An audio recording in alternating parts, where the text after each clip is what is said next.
Oh. Good job, Aisa. Yeah, excellent job. Excuse me. Oh. Hi, honey. Wake up a bit.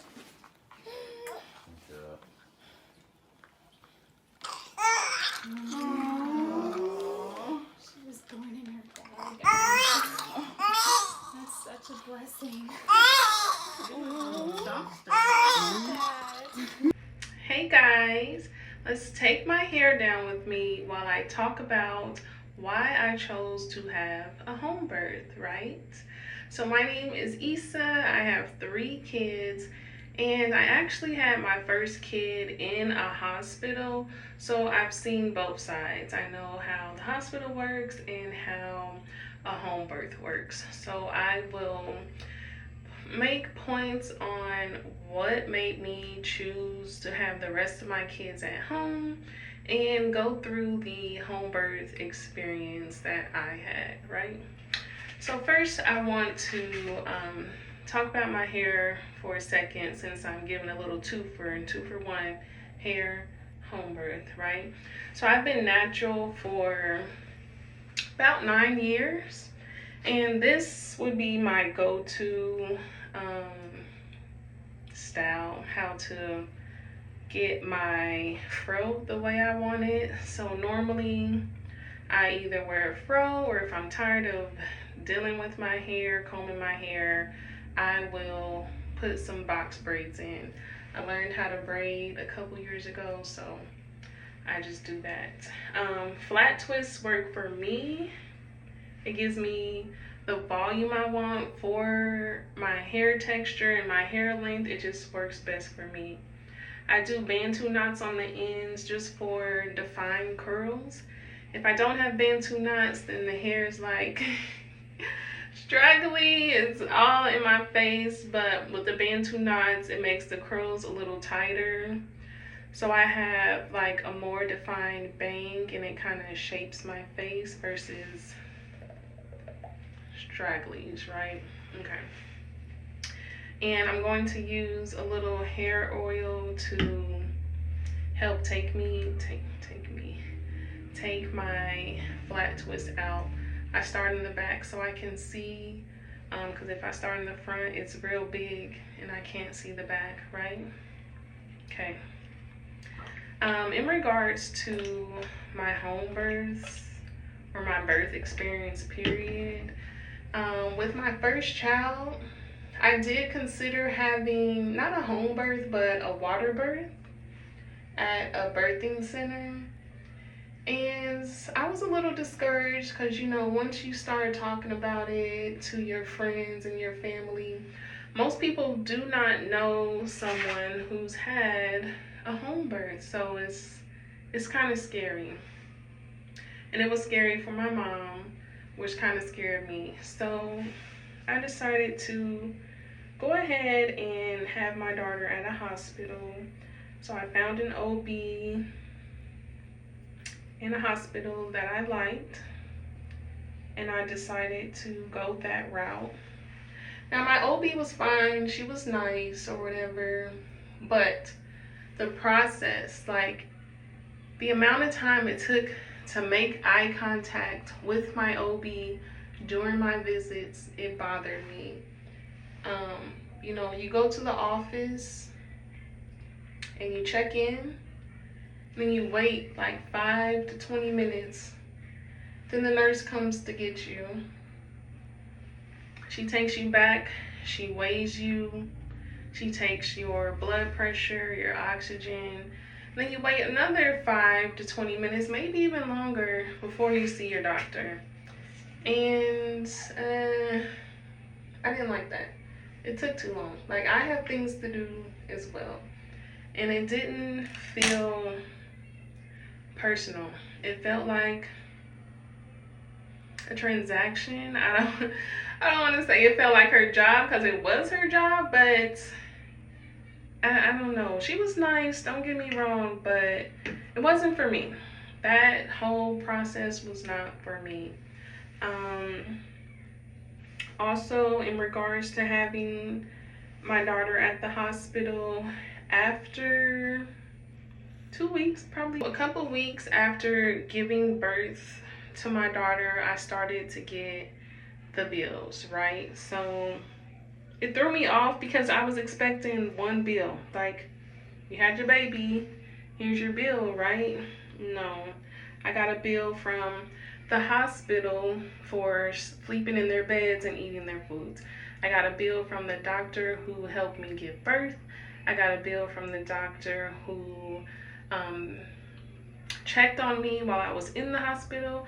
I got a bill from the pediatrician who checked on my daughter while we were in the hospital, and it was overwhelming, and I did not expect it. Like, I literally thought I was gonna get one bill. So I was calling the people like, who are you and what service did you provide for me and my daughter? Like, do I really have to pay you? It was annoying. It was very irritating. And of course, expensive. It was expensive, seriously. Also, a reason why I decided to have a home birth, a lot of women are discouraged from home births because of the pain. Like, you're not gonna get any medication, no epidural, so it's all natural. Painful, it can be painful, but for me, with my first child, I decided to labor at home. So after reading articles and doing different research that I was interested in, I decided to labor at home because I did not want an epidural. I'm not scared of needles. I'm not scared to get my blood drawn, to get shots, anything like that. But the thought of a big needle going in my back, that scared me more than having a natural birth. I did not want that. So I did not want the pressure of getting an epidural. I didn't want to be tempted to get an epidural. And I also did not want them to try to pressure me to induce my labor. Because if you are sitting in the hospital too long, it's not moving fast enough for your doctors and nurses, they are going to try to induce your labor. And Pitocin is the medicine they use to induce your labor, and it doesn't work for everyone. It will induce your labor, but it could also lead to having a C-section because it could cause your baby's blood pressure to raise, in which would result in your blood pressure raising. I didn't want that. I didn't want an epidural, and I for damn sure did not want a freaking C-section, okay? So for those reasons, I decided to labor at home. Unbeknownst to me, I have a high tolerance for pain, so I labored at home way longer than expected. By the time we left the house, my daughter's head was protruding from my vagina. By the time we got to the hospital, I laid on the bed, I pushed twice, and my daughter entered the world. So there was no time for epidural. I didn't even have an IV. There was no time for an IV. So that let me know I had this baby natural. I can have a home birth and have my other babies natural. I did it before. I can do it again. And what I say to other women that I'm talking to that are considering a home birth, pain is temporary. Pain is temporary. Yeah, it'll hurt in the moment. It's not deadly. You'll get over it, basically. Just try to focus on other things, and yeah, that should be the least of your worries, is what I feel like. Especially as a woman of color, giving birth to a child in the hospital, as we all know, or as you should know, it it can have a deadly and a long-lasting effect on not only you, but everyone involved, right? So those are the main reasons that led me to having a home birth. So once I found out I was pregnant with my second child, there was no second thoughts, no ifs, ands, or buts. I was having my child at home. So what I did was a Google search, like any millennial would, to find my midwife, because once again, I didn't know anybody who had a midwife, a doula, a home birth, none of that. So I had to resort to Google, and I was looking for somebody not too young, not too old, somebody who seemed extremely nice and had multiple births under their belt, a lot of experience, you know, with babies and women, things like that. So I found a lady, and she did a consultation. You know, she came to our house for a consultation, and she just went over the process, how she works, how she operates, her prices, things like that. And I liked her. Thank God. The first woman I met, the first midwife, that I met with, I actually liked. I vibed with her. You know, I didn't want anyone who was loud and extra and would talk over me, because I can be soft-spoken, and I didn't want anybody really pushy, and she was perfect. I love her so much. And granted, this was back in 2018. She was $3,000 for the whole process, which was definitely less than my hospital stay, for sure. What I also liked about her, which not all midwives do, my visits were at home. So she came to our house for my checkups. And having a 2-year-old at the time, that was perfect. Wow, I like you. Okay. Wait a minute, buddy. I'm gonna get you lunch, okay? Okay. All right. Having a 2-year-old at the time was perfect. I didn't have to get her dressed. I didn't have to make sure she sat down and, you know, was quiet while we had our visit. She could play in our house. She could still be in her pajamas, eating her snacks, taking a nap. Like, that was absolutely perfect.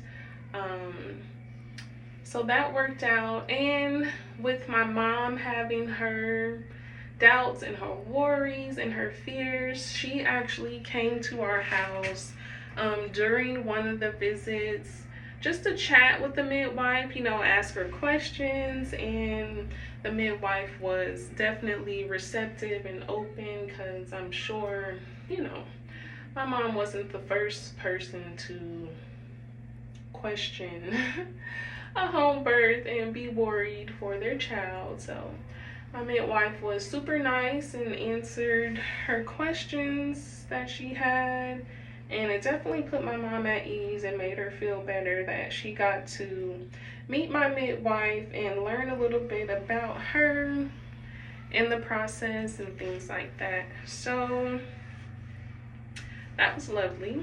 Everyone liked her. And as far as the birth pool, that midwife, my second midwife, was somebody different. But she actually gave me a big box full of everything I needed. The pool, the drainage, the lining. So she brought that to my house probably a couple weeks before I was due, just to make sure, you know, whenever I decided to go into labor, or my baby decided to come,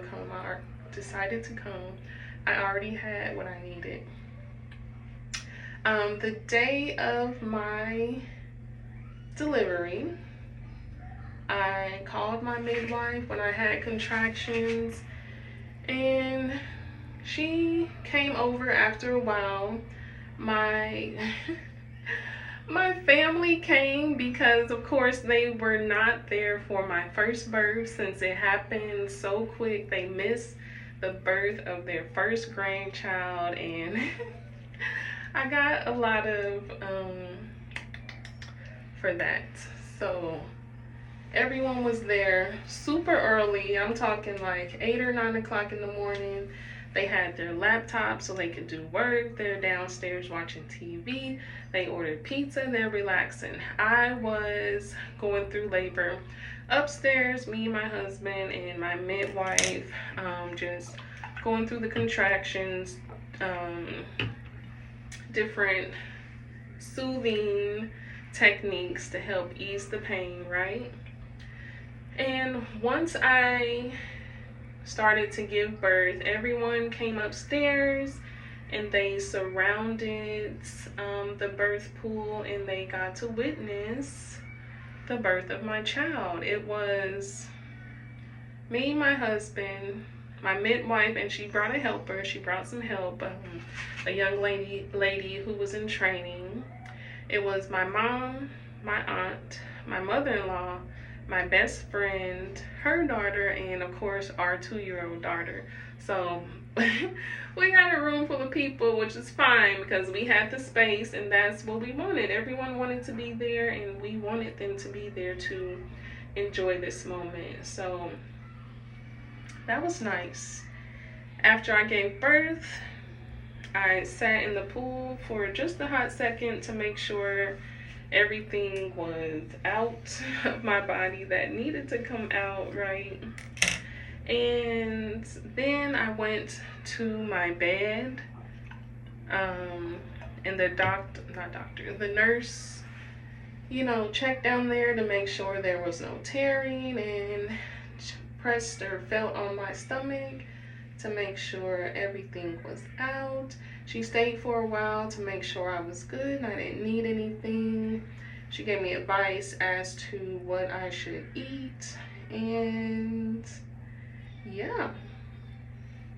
She came back probably the next day or the day after to check on us, and a couple more times, and she also completed my 6-week evaluation to check and make sure everything was good.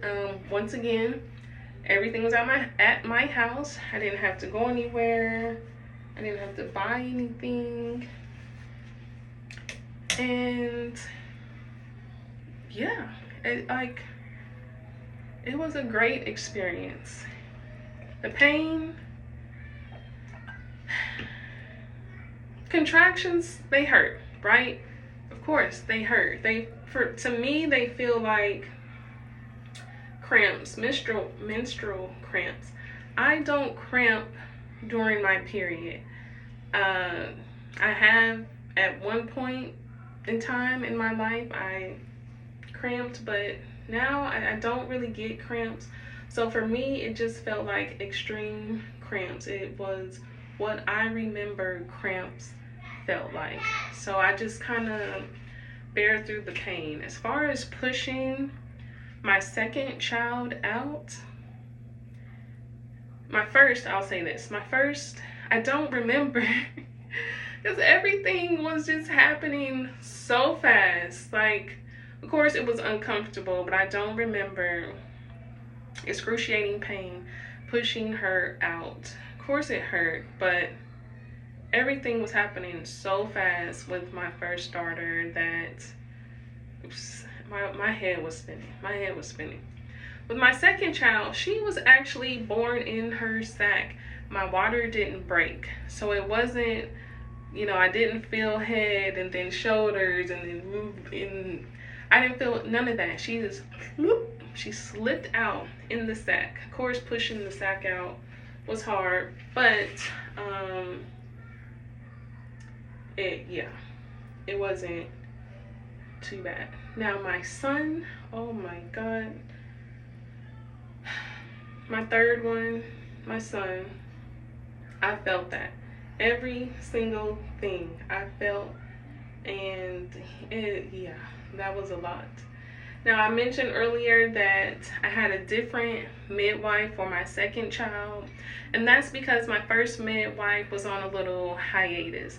She was taking a break. She wasn't doing births at the time, which I understand. So she referred me to my second midwife, and she was just as sweet. She was a sweetheart. Now, she did not do home visits. She actually bought a house next to her house and transformed it into her little office. So, you know, the visits, they were still not like a doctor's office. I saw her immediately as soon as I walked in. She's there waiting on me, and you know, we're sitting on couches, we're talking on couches, not sitting in chairs and on tables and things like that. So that was nice. And she had toys and snacks for my kids, because you know, my third pregnancy, by this time I had 2 kids. I had a 0 and a 4-year-old. Like, no, I'm sorry, by the time I gave birth, she was like 1.5 or something like that.